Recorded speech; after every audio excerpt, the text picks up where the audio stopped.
Alright, before anyone asks, yes, this is a Minions Band-Aid. I sliced my hand open the other day opening a can of dog food, and this was the only Band-Aid I could find. Hey guys, welcome back to my channel where I cover nostalgic, obscure, or otherwise strange content.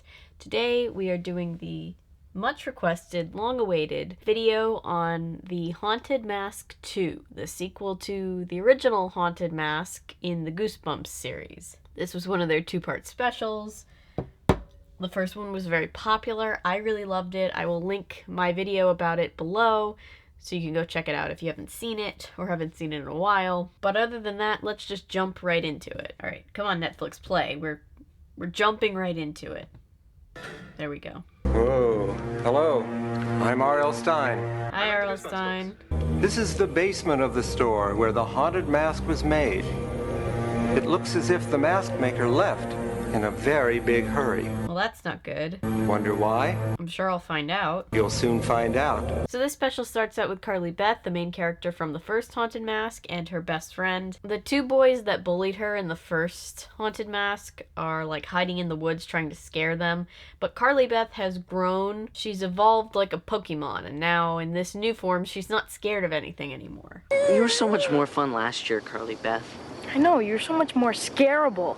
That was last year. I think it's cute. She even has the, the head that her mom made her in the first one. The one that's supposed to look like her, but actually just kind of looks like He-Man. She's carrying it around because her mom made it for her. Are you gonna wear it tomorrow for trick-or-treat?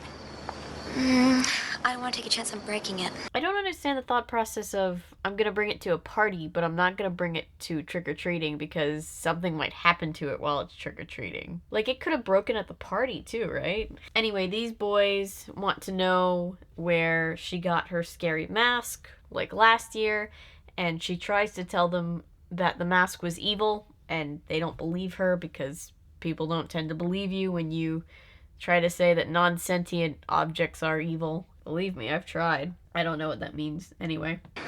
Now will you tell me? Give it back! The one kid, Steve, is particularly interested, and they steal her head, not the one on her shoulders, but the one that her mom made. Thanks, Sabrina. And then the friend grabs it back from them and is like, yeah, you don't have to tell him anything. By the way, what did you do with that mask? What'd you do with that mask, anyway? I buried it. She's like, I buried it in a graveyard. Well, that's terrifying. So the mask has just popped up out of the ground from where it was buried. And are you guys ready for some of the best CGI you've ever seen in your entire life? Marvel Cinematic Universe who? Meanwhile, the mask maker from the first episode, the one who made the Haunted Mask and all the other masks, is furiously burning everything he's ever created in a rush to leave his store. Something you definitely do when you own a legitimate business. Who's there?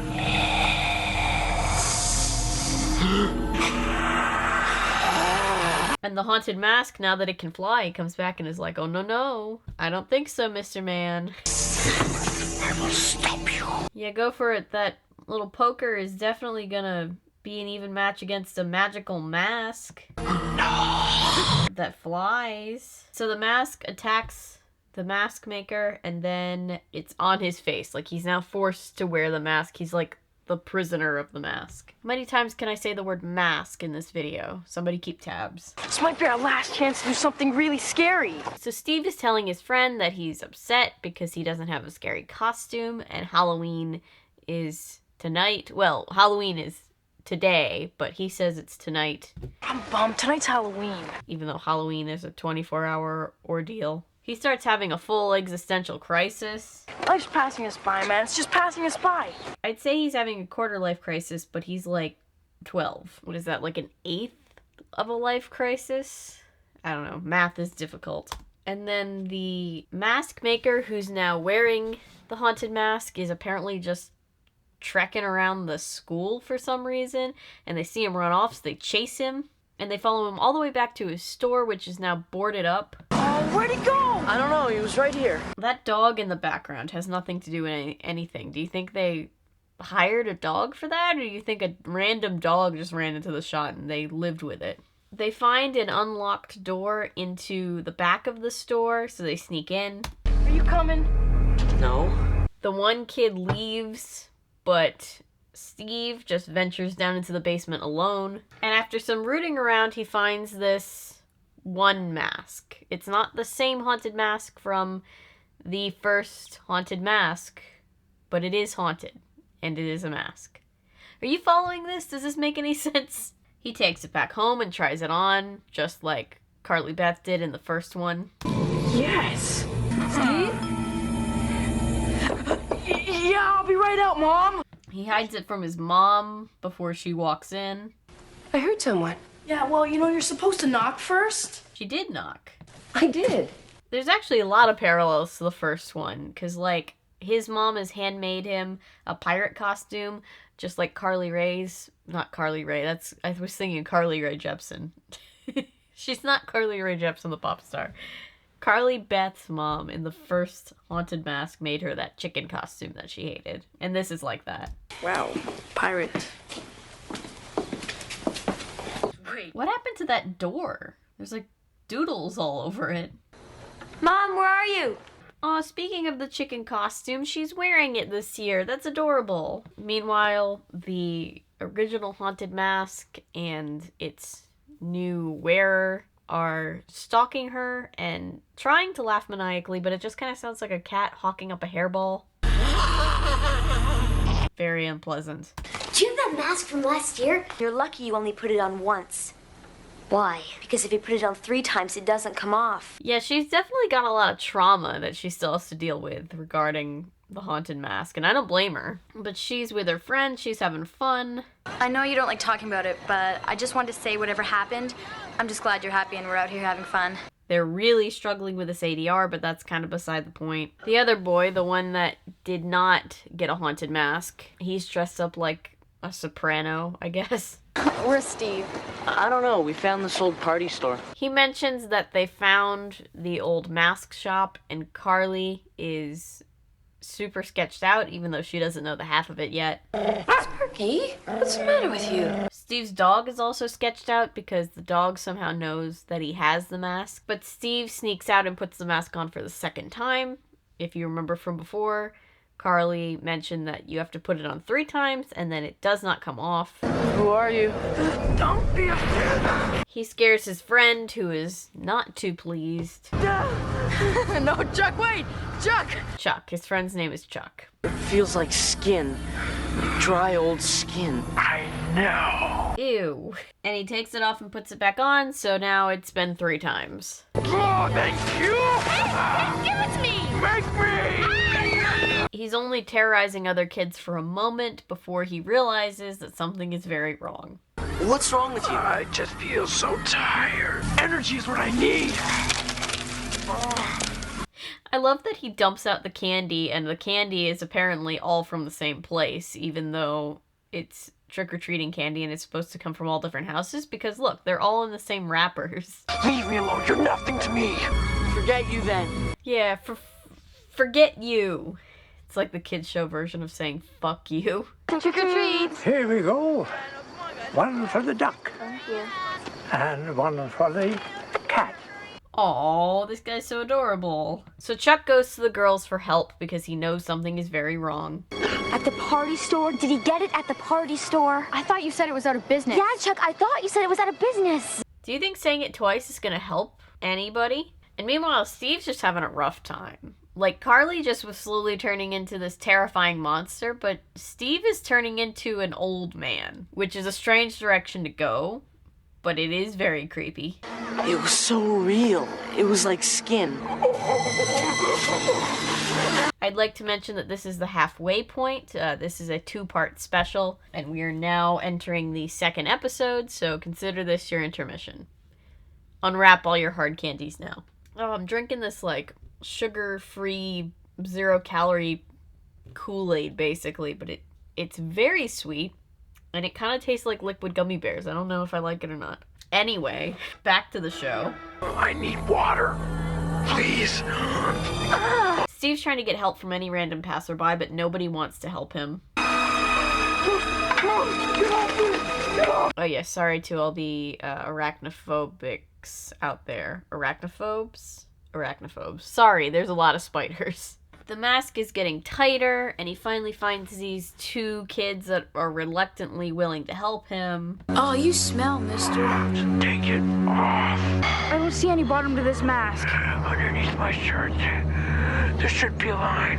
Ugh, these poor kids. This is such a strange situation to be in for everybody involved. There has to be a line. I don't know what you're talking about. And yeah, the same thing happens as in the first Haunted Mask. They're like, we can't get it off. There's no ending point. It's just like morphing into his skin, which is horrifying to think about, but anyway. That's not a mask, mister.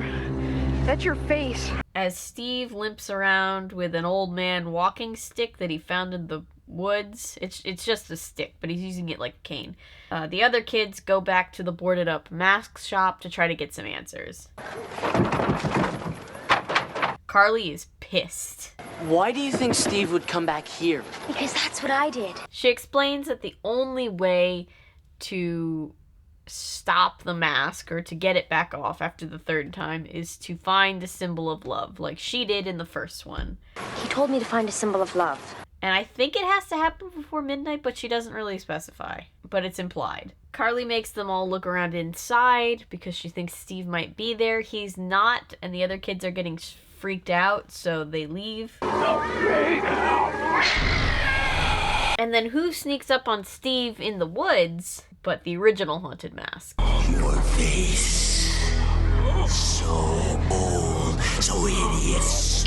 There's a lot of old person hate in this episode, isn't there? They're just like, ugh, you're gonna be an old person now? Gross. What? Bring it to me. Bring what? The head of Carly Beth. The original Haunted Mask says that he wants the head of Carly, which sounds terrifying. But really all it means is that he just wants that, like, head thing that the mom made. Because that's her symbol of love, and when it goes away, she won't be protected from him anymore. Well, it's 11:25 now. He said he'd be home by midnight.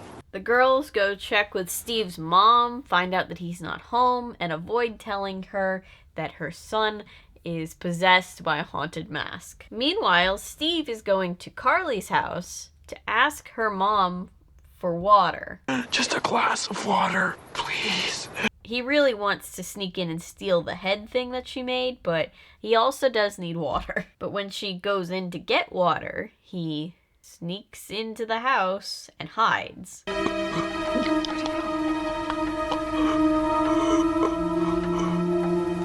Strange.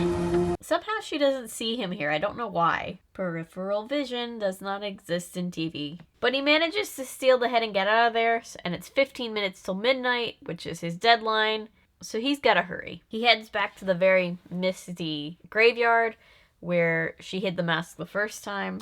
Did you bring it? Yes.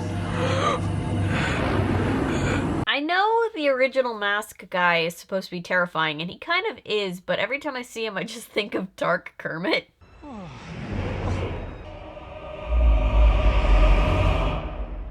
He starts telling Steve to smash the head and threatening to liquefy him if he doesn't. I'll make your bones soft like cheese. Now smash it. The head briefly talks to him, which is horrifying. Help me. Please, help me. And then he smashes it, so good job, Steve. This is where I bury it. Oh, that's where you buried the mask? It's escaped. The mask is alive! Yeah, never a good thing for a mask to be. Poor Carly has to come face to face with the mask that's still giving her trauma to this day, clearly. I buried you. I was released by the power of Halloween. By the power of Halloween. It just sounds like a title that Huey Lewis rejected for The Power of Love before he wrote The Power of Love. You will wear my face forever. Oh, the head's still floating again. Okay. It tries to attack Carly. Steve pushes her out of the way. There's some more bad CGI. Are you okay? Remove that mask, young man. Remove it now. And then it's seemingly all over. The mask maker is free again. Steve finally gets to take off his old man mask. And the original haunted mask is seemingly lifeless again. Good news all around. When you tried to protect Carly Beth, when you threw yourself in front of the haunted mask, that was a symbol of love. Aw, so Steve finally learns his lesson by helping Carly Beth, and that's what saved the day. Very wholesome. All the kids go back to Steve's house and sort through their candy, but Steve's still pretty shaken up. Do you want I guess Halloween isn't such a big deal for you anymore, huh? Yeah, I guess I'm getting too old. No, you're never too old for Halloween. My ancient millennial ass is still dressing up this year. Steve and Carly decide to burn the masks together, which apparently the mom's just not gonna find burnt remnants of mask in her fireplace and ask any questions, but whatever, they're happy about it. And then as the kids all run off to get hot chocolate, the original haunted mask comes back to life again. That pesky bastard. The dog decides to deal with it by taking it out to the backyard and burying it once again. And that's the end, really. That Steve is a good kid. He brought me some of his trick-or-treat goodies. Cream filling. My favorite. Oh, is that supposed to be a spider that he's eating? Gross. Good night, everyone. Good night, R.L. Stein. So that's the end of the two-part special, known as The Haunted Mask 2. Hurry up!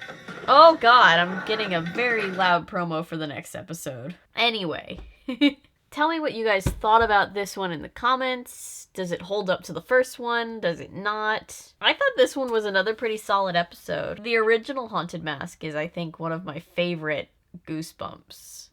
It's really good. But this was also pretty good. Yeah, I don't really have much else to say about it, because I've just been talking about them for over a half hour straight now, and I feel like I'm losing my voice a tiny bit.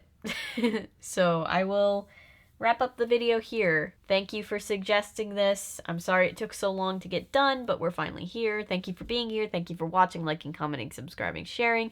Everything you do to support this channel means the world to me, guys. We're about to hit 1,600 subscribers, and that might sound like a small milestone to some people, but it is not small in any way to me. So thank you so much for being here and being a part of that. If you're new here and you're a fan of nonsense, maybe consider sticking around because I post nonsense all the time. And remember, my name is Avery. I'm a YouTuber if you say so, because thanks to you guys, this is technically a YouTube channel. Bye.